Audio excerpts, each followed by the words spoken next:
Hi, welcome. Thanks for stopping by bruceseesall.com, my website. I really appreciate it, guys, taking the time to check out my work, my research, and for interacting with the community. And for those just arriving, welcome. We're looking for things in space that we can't see with our eyes using different filters because our eyes can only see certain wavelengths. Interesting, is it not?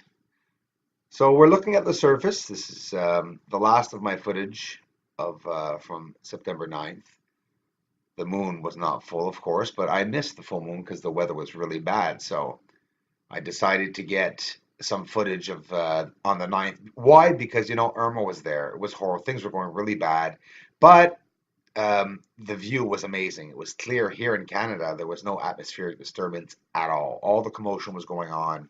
Um, Approaching Florida Keys between Cuba and the Keys. So this is another filtering technique, seeing different um, surface structures, and you'll see in different colors. Look at the blue here on the bottom left. These are different structures. They're blue. And why are they blue? Well, that depends on the temperature of the surface or that object's temperature, because different temperatures means different wavelengths. And of course, now it's in space. This comes into factor too. We have atmospheric disturbance, but not much tonight. This is Aristarchus crater. Just look at the trail leaving Aristarchus crater. These are not ejecta. You can clearly see it here, winding around in paths. And the closer you get, the more wide they are, and the thicker they are, and the more symmetrical they are. And you can see that it clearly is something that was leaked there, just like we leak cement. Well, it was done the same way. But I'm really curious as to um, did they use rock? Is this really ejecta? This is Eratosthenes crater you just saw coming down from the Apennine Mountains. This is Copernicus. Looks very white, but it is not white at all. But of course, we're getting this back. There's the pipe in the top left of the box there. That beautiful pipe that goes up and down, a crisscrossing pipe. You could see all the evidence, and you don't have to go to the north side of the moon to see what's up there. I mean, there is so much, especially close to Earth. The closest side to Earth is where the biggest structure is. And this one, of course, coming up, I just can't get over this one, how symmetrical it is, light sources around it, trails leading off to lower levels, just absolutely exquisite. You can see here now, look in the center of the magnifying lens, that L-shaped structure with the dome in the center. This is also on the internet that we see often. And it doesn't look natural. It really does look unnatural. It looks like it was something that was built, something constructed.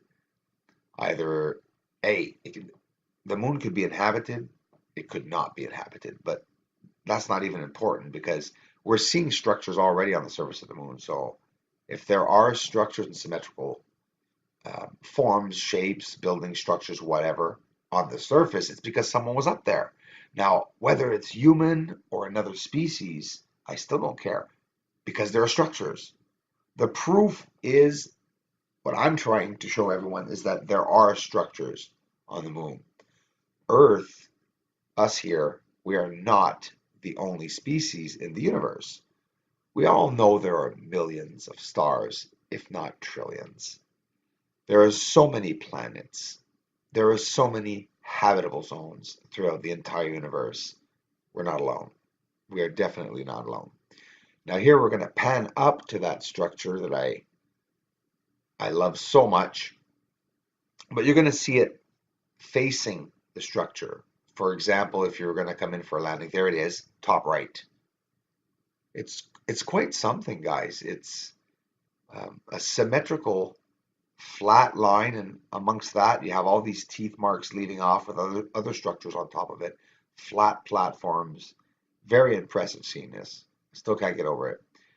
Anomalies that you can see as we go down here, aside from the lights, what looks like ejecta, but I want you guys to notice, we often don't notice, things are running horizontal. but they don't all run horizontal. Some things run vertically, meaning up to down, that look very tower-like. It could be a tower, and we're looking overhead, so you have to relate to that too, the height that we're looking at right now. We're not that close. Look at the light sources. Why are they all in line like that? It doesn't look natural, you know? And why doesn't NASA talk about those in particularly? All the light sources, what people want to know, what we want to know. We don't hear about them. Plato crater on top here, top left, the dark circle, symmetrical circle. And as we're coming down, Sinus Irid and Mare Imbrium to the left, look at the blue patches. What do you think those blue patches could be? I don't know. Whether it's another wavelength again, and we're not seeing the surface properly. You know, those phosphorescent white dome-like objects that we see flickering and oscillating, it could also be a wavelength that is on the verge of showing itself, depending on its temperature. And of course, you have, again, the atmospheric disturbance coming into factoring in this. But look at the bridge leaving Aristarchus, guys, to the bottom. It's a perfectly straight path leaving downwards. And when you zoom up on these strands, you could see it's not ejecta. Look at the trails now on the left, leaving Aristarchus crater. Do you see them elevating and descending, elevating, descending, turning, and they're always straight edges? Here again, pipes inside here. Look at all these anomalies. Towering objects, massive walls, rectangular shapes with these dome-like lights inside of them. This is, again, Aristarchus crater. There's so much going on up on that moon, boy, I'm telling you. Well, the next videos are going to be pretty cool because, of course, I'm going to go back into some 3D imaging because I got some nice shots out of this great clear footage.